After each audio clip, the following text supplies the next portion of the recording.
안녕하세요. 3D 맥스맨입니다. 스탠다드하고 Vray 머터리얼을 차이점을 말씀하셨는데요. 솔직히 말씀드리면 스탠다드하고 Vray 차이점이 해보질 않아서 제가 얼마나 차이점이 나는지는 알 수가 없습니다. 왜냐하면 본인이 초보가 아닐수록 중수 이상이 되실수록 점점 반드시 지켜야 하는 게 있는데요. 바로 그것은 개발자의 말을 무조건 듣는 것입니다. 저 역시 그렇고요. V-Ray가 나오자마자 V-Ray 헬프 파일을 보면 헬프 파일에 있는 내용은 개발자가 적은 거죠. 뭐 유저가 적은 게 아니고. 거기에 보면 되도록이면이라는 게 되게 강한 뜻으로 했습니다. 스탠다드 재질은 사용하지 마라. V-Ray 머터리얼 전용 머터리얼만 사용해라 라고 했기 때문에 저는 이미 V-Ray가 나오자마자 십수년 전에 이미 무조건 V-Ray 전용 머터리얼로 사용을 했기 때문에 스탠다드 머터리얼을 적용했을 때 거의 프로젝트에서 사용해 본 적이 없어서 어떤 문제가 나오는지 알 수가 없습니다. 그렇기 때문에 아마 스탠다드하고 V-Ray 머터리얼을 사용했을 때 스탠다드 재질에서 어떤 문제가 발생하는지 스탠다드 재질을 사용하는 사람이 더 많이 알지도 모릅니다. 단 제가 말씀드리고 싶은 것은 어떤 작품을 하든 컴포지팅을 안 할 수는 없습니다. 컴포지팅을 안 한다는 얘기는 나는 초보에서 벗어나지 않겠다는 얘기예요. 근데 여러분들이 이렇게 얘기할 수 있어요. 내 친구는 초보인데 사진 같은 퀄리티 내던데? 네, 그림 한두 장 사진 같은 퀄리티를 낸다고 해서 그게 고수라고 할 수 없습니다. 그러면 뭐 학원생들 다 포트폴리오 만들 때 한두 장 사진 같이 내는데 그 사람들이 다 고수인가요? 아니잖아요.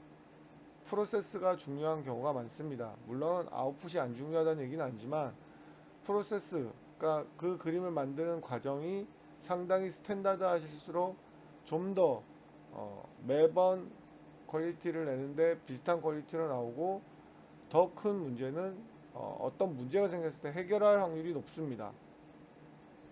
그렇기 때문에 무조건 어떤 사람 본인이 어떤 프로그램을 사용한다. 그러면 그 프로그래머가 사용한 그 개발자가 말하는 하지 말라는 것은 무조건 이런 의문을 품지 않고 무조건 안 하시는 게 좋습니다. 일단 방금 말씀드렸듯이 스탠다드를 했을 때 어떤 문제가 생기는지는 저는 잘 모릅니다. 왜냐? 사용해보지 않았기 때문에.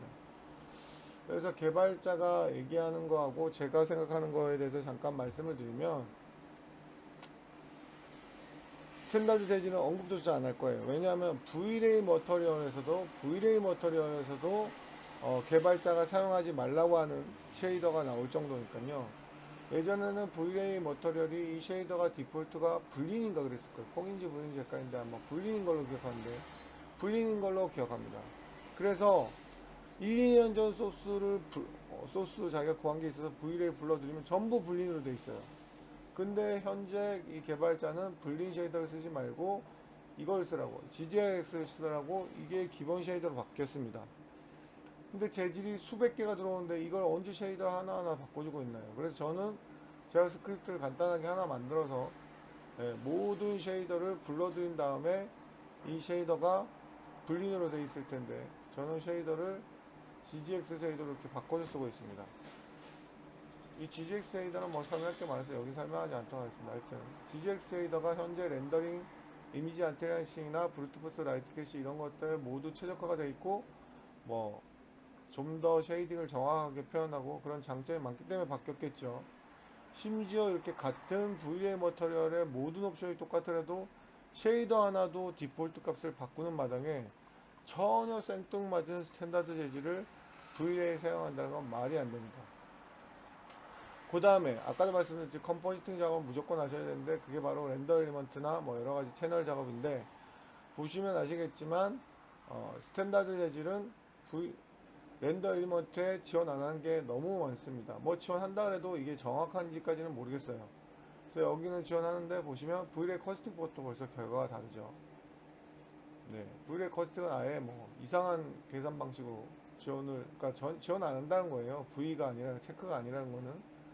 그 다음에 필터링도 이 필터링이 안티알시 필터 얼마나 중요합니까? 디노이즈 요즘 안 쓸 수가 없는데 디노이즈를 쓰게 되면 요거는 지원하는군요. 스탠다드 여기 지원 안 하고 크립토매트 지원 안 하네요. 크립토매트 쓸 수 없다는 얘기고 그 다음에 디퓨즈 필터도 지원을 뭐 제대로 안 하는 걸로 엑스트라 텍스처 지원 안 하고 이런 식으로 다 지원한다고 해도 저는 찜찜한데 전용 머터리얼이 아니라서 당연히 렌더링 속도도 느릴 수밖에 없겠죠. 계산하는 방식이 달라서 결과도 이상하게 나오고 지원 안 한 게 너무 많아요. 저는 이미 그러니까 쓰지 마라 그러면 저는 안 씁니다. 내가 A라는 프로그램을 쓰는데 A라는 개발자가 쓰지 말라는데 굳이 그걸 쓸 필요가 없다고 생각하고 그걸 써서 어떤 버그가 나오냐를 연구하는 것 자체가 저는 시간 낭비라고 생각합니다. 그래서 아직까지도 보면 뭐 학원생이나 혼자 독학하신 분들은 스탠다드 재질을 사용하신 분이 너무 많이 계시더라고요. 의외로 절대 사용하지 않을 것을 추천드립니다.